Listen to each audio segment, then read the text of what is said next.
Good morning, Invergators family. I'm Cameron, joined with Neil. We've been having a couple customer calls, basically just how to operate our new Grip 20-watt laser. We're just going to give you a little rundown on physically how it works and all that, just to give you, a little bit more in-depth on the actual procedure to get it up and running. So first thing is you want to make sure it's plugged into power. And then from there, there's a power switch on the bottom of the back.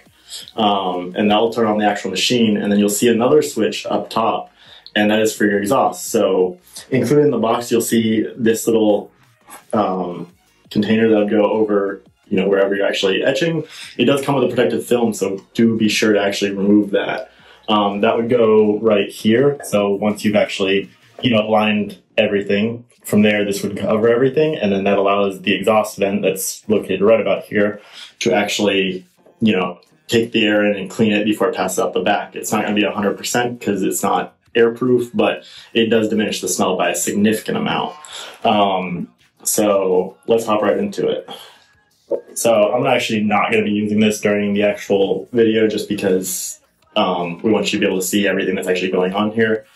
And from there. So first thing you want to do, obviously, remove the lens cap.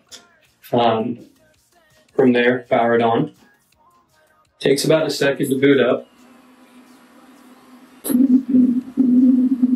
This is nice. It's an all-in-one system, so it has the ease of use of a blue light, very user-friendly.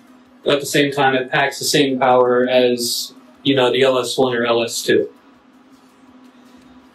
A couple things I wanted to talk to you about while we're waiting here. So there are a couple products to make this a little bit easier to use. They are not required by any means. So the machine does come with templates that do allow you to not have to have any protection on the phone itself. But I know with many technicians in one shop, you do have that variability and experience and other things. So you do want a little bit more of an all-in-one that you don't really have to worry about risks. And if you have someone that's trained on it, then that's perfect. But for the other shops, we do have, these are molds that protect the vital components within the back of the phone where there's no actual shielding.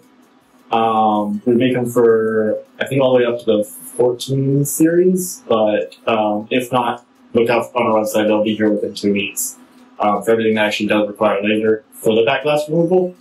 And then another thing is if you don't want to go the whole entire back shield method, we do have these. These are lens covers that go all the way to the 14 series and the 15 series actually too.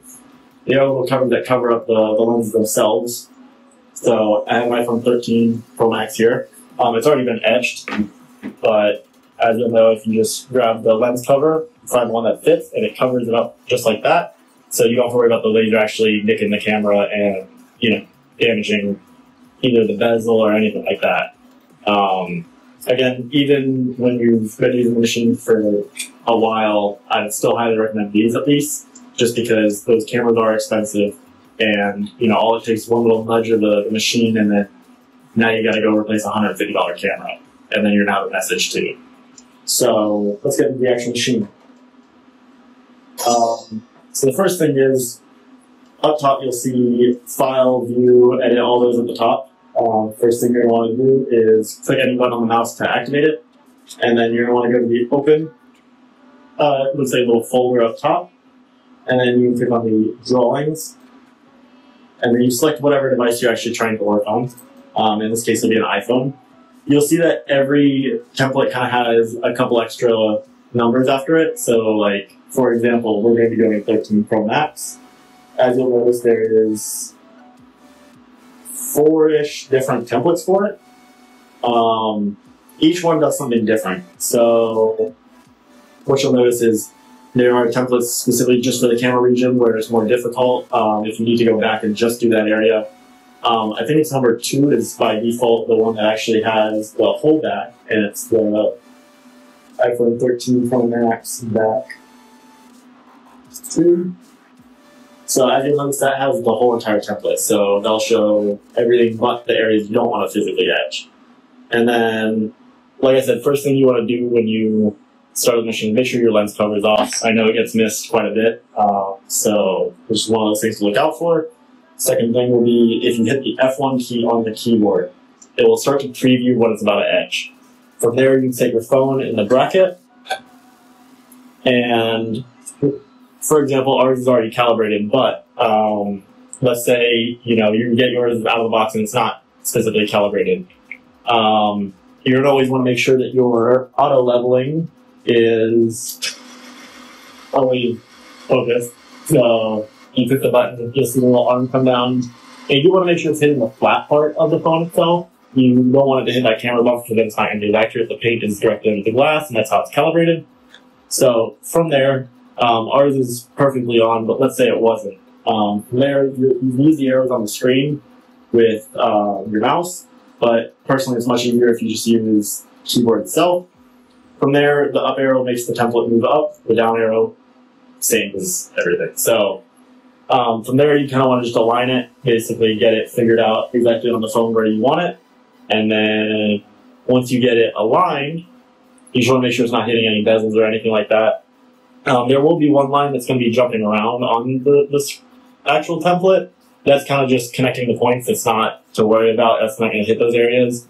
But the main thing is the line that you see continuously kind of repeating. Those are the ones that you want to actually calibrate off of. And it's much easier if you calibrate, the edges first, and then just, go back and double check, make sure it's not hitting any camera lenses or anything like that.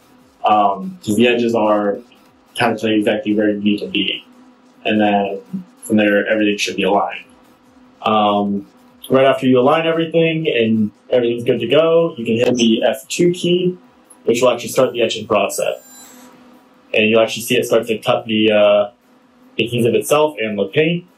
Like I said, Slazer's already etched this phone.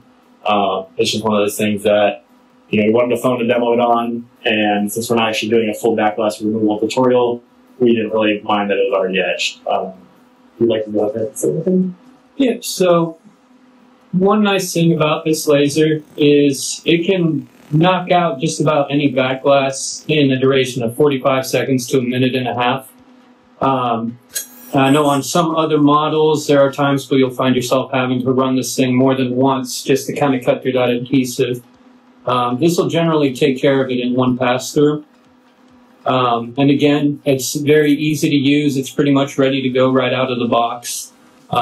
Everything you saw us do just now is pretty much all you'll have to do once you order it and get it at your shop. And honestly, you can probably have any technician running this thing with no more than 20-30 minutes of training.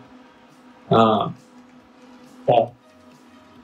I said, model shouldn't really take more than a minute and a half.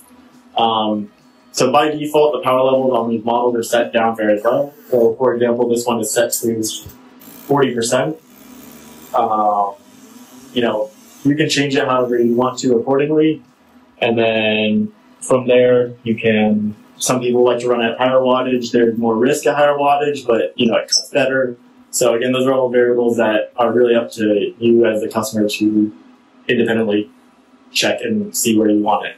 I've never said to go 100% on a backglass. You can, but as far as iPhones, I'd stick to 90 or less at least. And if you're going to go to these higher power levels, I'd highly recommend, going a little bit faster of a speed. So by default, it's 4,000. 4,000, I'd run it probably 80 to 90%. The only time you should ever really use higher than 90% power is if it's one of the lighter colored backglasses that don't etch as well. So your whites, anything that comes with a silver border on an iPhone, those are the kind of things that you want to look out for to use as higher percentages. But factory settings are already preset. You can always change them to whatever you want. But, as they're set will work. If you want to go higher, go for it. Just be careful not to, have your template off and hit a component or have it so high that it's actually heating up the phone. It shouldn't ever heat up the phone to more than just warm. So yeah. All right. See y'all.